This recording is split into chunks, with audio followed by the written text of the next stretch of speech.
JJ from Records.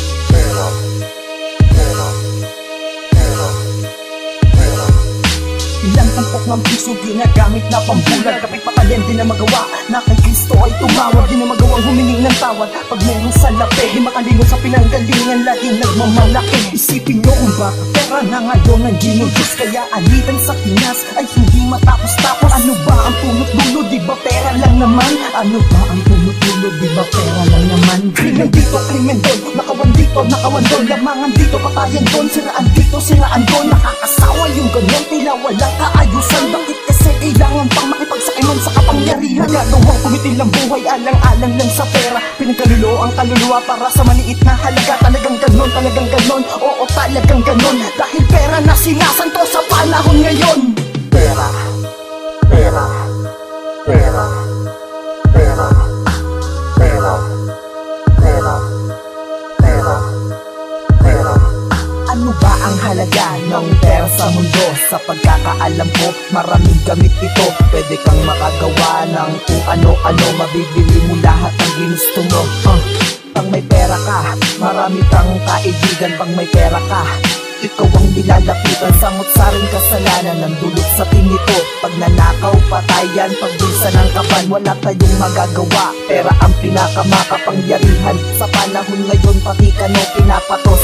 Sa panahon ngayon, talo lagi ang kapos. Pag may pera ka, tsaka ka lang makakahanap ng pag-ibig na lubos. Yan ang nagagawa ng pera sa mundo. Pag wala ka nito, masisiraan ka ng ulo. Pag wala ka nito, di mo maaring magawa ang gusto mo. Dahil sa pera, pera, pera, pera, pera, pera, pera. Nais ko lang ipaalam, ipabatid, iparinig, iparamdam na kahit katiting malaman mo ang aking tinig. Sa bawat titig ng aking sasabihin sa inyo, kung isa ka sa ganito, ay kasama rin ako. Sa mga tao, hindi alintana kung ano ba talagang halaga ng salaping galing sa pero pinupuna lagi mali ng iba. Kung totoosin, kabilang sila, dapat sila ang nagpipigil. Mga sapin sa pera ng bayan, dapat alisin na titakwil. Sa upuan at sa mga pwesto, nakanangin uupuan. Dahil ko lang ang pagkakakulong na taon lamang sa bilangguan. Alam ko naman na wala ako karapatan upang kayo husgahan. Ang aking lang naman nais na maintindihan ang aking saloobin pati nararamdaman. Kuminsan ng pera ay nagiging dahilan ng ating kapahamakan. Di mahinto na si kalot, ito ang ibig sabihin ng pera kapag umiikot sa mga pala. Pera, pera, pera, pera, pera, pera, pera.